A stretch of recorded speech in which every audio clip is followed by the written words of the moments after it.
professors, teachers, and audience. We are from培英College. Our team number is 60248. And our topic is the product of consecutive integers is never a square.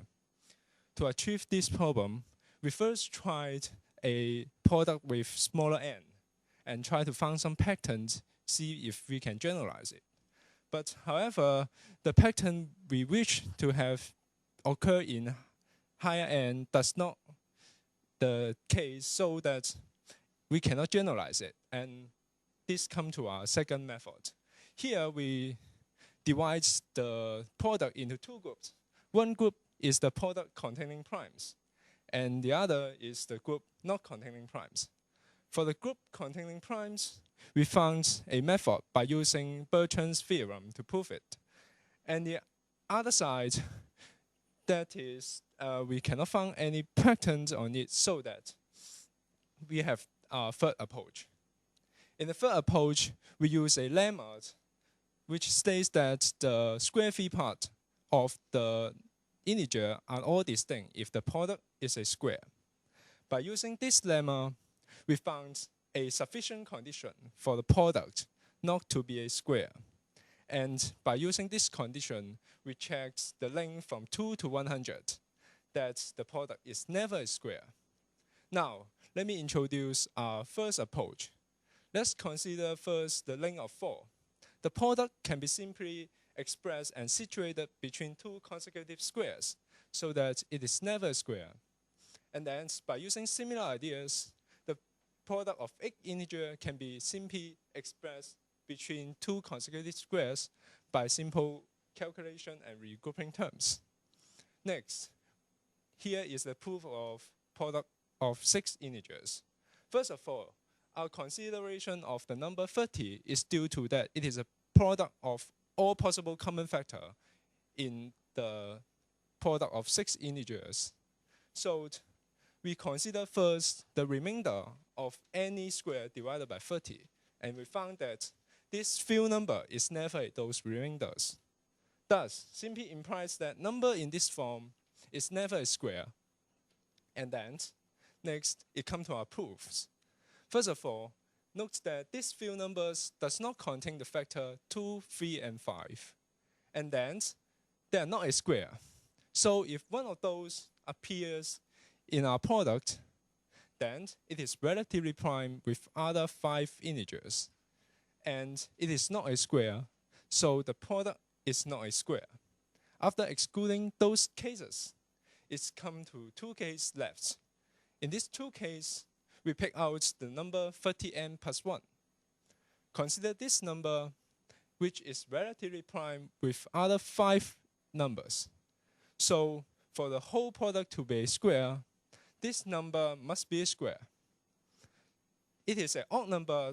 Note that odd square can be written down as this form, and this simply implies that this number, 30n plus 1, can be written down as 120m plus 1, as this form. So the whole product can be rewritten down as these 2 forms, and in these 2 forms, I can pick out this number. This number can be rewritten down as this form, and consider this factor. The factor is relatively prime with other 5 integers. Again, for the whole product to be a square, this factor must be a square. So if this factor is a square, then the whole number is a square again. And we have 2 squares which different by 3, and we can check the possible cases to exclude them. Next, it comes to our second approach, which uses a famous theorem called Bertrand's theorem, which states that for any x greater than 1, there's always a prime in between x and 2x. And next, it comes to our proof. First, let's consider k plus 1 integers. Let's assume one of those is a prime, and then we must have the greatest prime. I call this PG. For the whole product to be a square, there must be an integer in the form m times PG. And again, by Bertrand's theorem, it states that there is a prime in between, which contradicts to our assumption that PG is the greatest prime. So we can conclude that any product containing primes is never a square. And next, we have some corollary which can be proved immediately. And then, have we done a lot? We have to consider this product. This product, none of those is a prime and is of arbitrary length.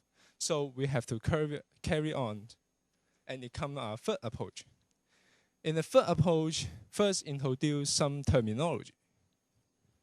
For any number, it can be written down as b times k squared, where k is the greatest square factor of a, and I call b to be the square phi part of number a, such that square phi part of 7 is 7, square phi part of 12 is 3, and square phi part of 16 is 1.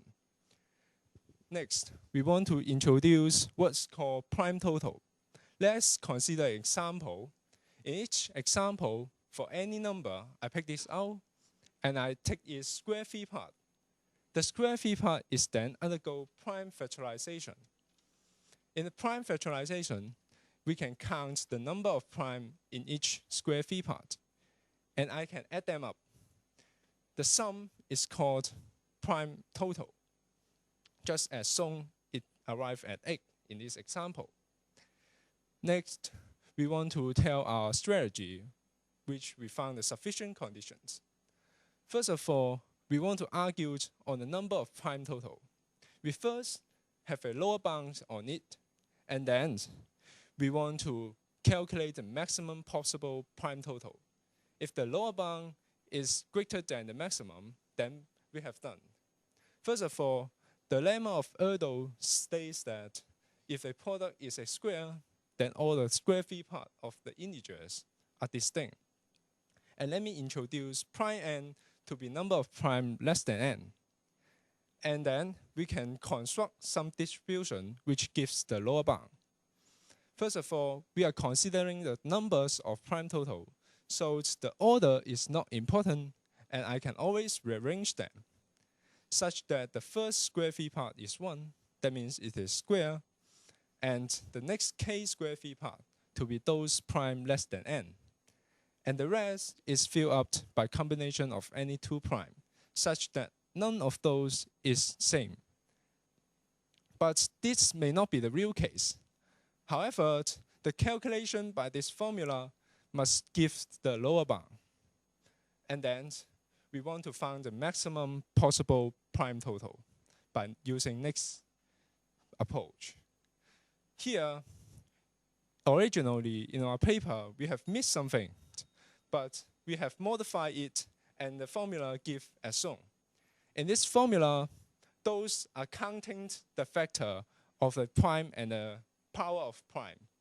This psi function is to calculate the simple arithmetic problem appear in this divide. And then the formula will give the maximum prime total. So next, if a consecutive product of length n is a square, this simply implies that our calculation Tn must greater than the lower bound originally we found. In other words, if the lower bound is greater than the Tn from this calculation, then the product is never a square. By using this method, we have checked that the product from 2 integer to 100 integer is not a square.